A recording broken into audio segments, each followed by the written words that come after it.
नमस्कार मित्रांनो,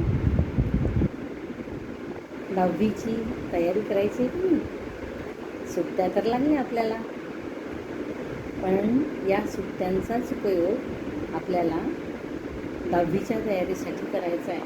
कारण वर्षभर शाळा, क्लासेस, होमवर्क अजिबात वेळ नसतो. मग ही सुवर्णसंधी आपल्याला मिळालेली आहे. 1 ते 6 महिन्याच्या सुट्ट्या आपल्याला सदुपयोग त्याचा घ्यायचा आहे. आणि या सुट्ट्यांमध्येच जर आपण आपल्या 10वीची तयारी सुरू केली तर चमत्कारिक असा निकाल तुम्हाला दिसणार आहे. आणि असे प्रयोग आम्ही केलेले आहेत. तर सर्वप्रथम आपण बघूया की आपण शिक्षण घेतो कशासाठी. असाच मी मुलांना प्रश्न विचारला. मुलांनी उत्तर दिलं मार्क्स मिळवण्यासाठी आणि आईबाबांना खुश करण्यासाठी, आमचं भविष्य घडवण्यासाठी. पण खरा उद्देश तो नाहीच. खरा उद्देश आहे गुणांची वाढ. गुणांची वाढ म्हणजे दोन्ही बरं का, सद्गुणांची आणि आपल्या मार्कलिस्टमधील गुणांची. आता ही वाढ करण्यासाठी आपल्याला या संधीचा, या सुट्टीचा पुरेपूर उपभोग घ्यायचा आहे, उपयोग करायचा आहे. तर कुठेही बघा, आपलं भविष्य जेव्हा आपल्याला घडवायचं असतं किंवा कुठे इंटरव्ह्यूला जायचं असतं तर सगळ्यात पहिले काय बघितलं जातं तर 10वीची मार्कलिस्ट. 9वीपर्यंतचा मार्कलिस्ट कुणीही बघणार नाही, पण 10वीची मार्कलिस्ट सगळ्यात पहिले बघितल्या जाते. नंतर 12वी आणि सगळ्या इतर सगळ्याच.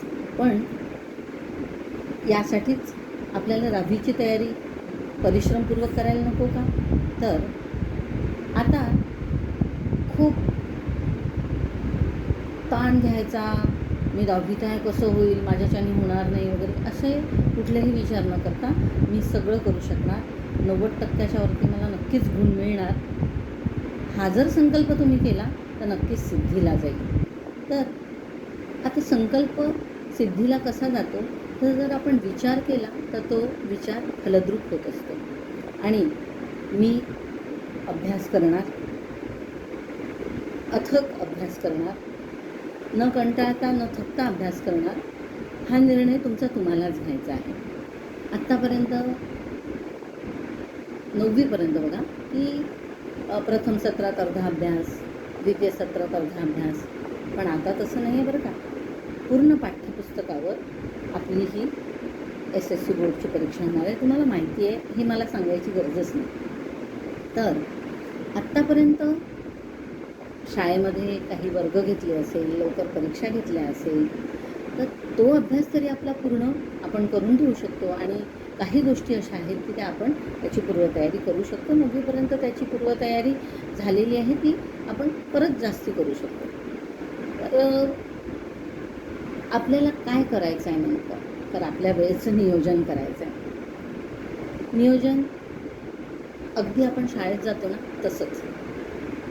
आपल्याला आहेत 6 विषय, त्या 6 विषयांचा अभ्यास केव्हा आणि कसा करायचा याचं नियोजन बेटा तुमचं तुम्हालाच करायचं आहे. तर 12 ते 2 या वेळेत 2 विषय, नंतर थोडा आराम करायचा, नंतर 3 ते 5 यामध्ये 2 विषय, आणि पुन्हा आराम करून विश्राम करून काही तुमचं असेल एकदम रिलॅक्स पुन्हा 8 वाजता बसायचं आणि 10 वाजतापर्यंत 2 विषय, असे 6 विषय आपल्याला अभ्यासायचे आहेत. आता एकटा अभ्यास करणं खूप कंटाळवाणं असतं. म्हणून आपल्या जवळपास राहणारे किंवा येऊ शकणारे, शाळेत ते येतोच आपण सायकलने, तर मित्र मैत्रिणी एकत्रितपणे जर अभ्यास केला, सामूहिक अभ्यास केला तर त्याचा प्रभाव जास्त होतो. एकटं बसाल तर कंटाळा येतो, झोप येते. पण सगळे मिळून बसलो तर मात्र असं काहीही होणार नाही. आणि एकमेकांचा आधार, एकमेकांना समजून घेणे, तू किती केलं, माझं किती झालं, या सगळ्या गोष्टींचा विचार केला तर आपण तो अभ्यास नक्कीच निश्चितच चांगलाच करू शकतो. एखाद्या आपल्या मित्राचं गणित छान असेल तर त्याला आपण गणित समजावून त्याच्याकडून घेऊ शकतो. आपल्याला जे जमतं ते त्याला समजावून सांगू शकतो. असं एकमेका सहाय्य करू, अवघे धरू सुपंथ, या न्यायाने आपण आपला अभ्यास नक्कीच पूर्ण करू शकतो. अशा पद्धतीने एकमेकांचा आधार घ्या आणि आपल्या आईबाबांना आपलं हे सगळं नियोजन सांगा की आमच्या मॅडमनी आम्हाला हे सगळं सांगितलेलं आहे आणि आम्हाला आत्तापासून सगळी तयारी करायची आहे. त्यांना विश्वासात घ्या, त्यांना विश्वास द्या की मी नक्कीच चांगले गुण मिळवणार आहे. तुम्हाला मी एका विद्यार्थ्याचं उदाहरण देते. 2016ची बॅच आणि प्रथम घटक चाचणीचे जेव्हा मार्कलिस्ट घेतली त्या बॅचमध्ये आम्ही सगळ्यांचे रिझल्ट घेतले, तर त्या विद्यार्थ्याला मी बघितलं 52% गुण होते. असंच सांगता त्यांना सांगितलं की आता तुम्हाला परिश्रम करायचे आहे, पुढे जायचं आहे आणि यात कोणीही तुम्हाला मदत करणार नाही, तुमची मदत तुम्हालाच करायची. तुम्ही जर मनावर घेतलं की मला अभ्यास करायचा आहे, मला वेळ माझा वाया घालवायचा नाही आणि मी चिकाटीने नियमित अभ्यास करील, असं जर तुम्ही मनाशी ठरवलं तर तुम्ही नक्कीच पुढे वाढत जा. त्या विद्यार्थ्याच्या मनात काय आलं माहिती नाही मला, पण प्रत्येक मार्कलिस्टमध्ये 52 ते 56 ते 60, 70, 80 आणि विश्वास करणार नाही, तो पियुष मोखारे 2016ची बॅच, त्यांनी बोर्डाच्या परीक्षेमध्ये 90% वरती गुण मिळवले. आम्ही सगळे प्रत्येक रिझल्टच्या वेळेस त्याचे जे गुण वाढले त्याच्यासाठी टाळ्या वाजवत असू आणि सगळे मिळून त्याचं कौतुक करत असू की खरा मेरिट हा की जो 50%वरून 90%वर जाऊ शकतो, तर मग तुम्ही का नाही? तुमच्यात ती शक्ती आहे, फक्त तुम्ही तिचा उपयोग करा. तुम्ही स्वतःला समजा की मी पण हे सगळं करू शकणार आहे आणि भरघोस यश मिळवून देणार आहे. पण नित्य सरावानीच हे सगळं होतं. एक दिवस केलं त्यानंतर नाही, असं नाही चालणार. आपल्याला रोज आपल्या टाईम टेबलनुसार आपल्याला तो अभ्यास करायचा आहे. कुठेही कंटाळा नाही, वेळ वाया घालवायचा नाही आणि आईबाबांना आपला टाईमटेबल दाखवा, त्यांना सांगा देखरेख करायला आणि सगळं झालं की टिक करायला की मी आज हे अचीव केलेलं आहे. हे सगळं करूनच आपण यश मिळवू शकतो.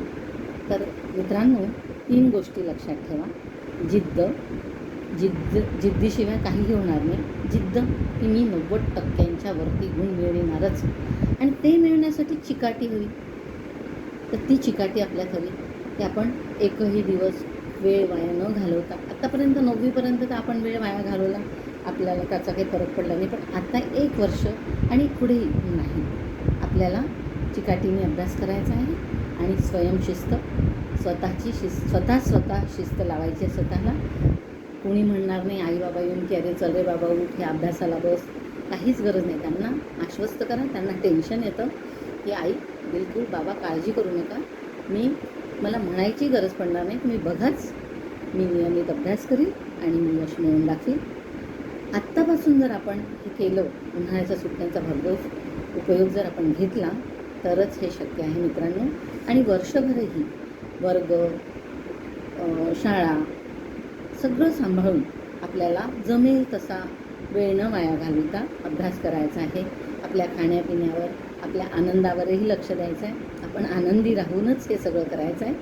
आपल्याला कुठलाही ताणतणाव घ्यायचा नाही. तर तुम्हाला तुमच्या या उन्हाळी सुट्ट्यांच्या अभ्यासाकरता शुभेच्छा. नमस्कार. धन्यवाद.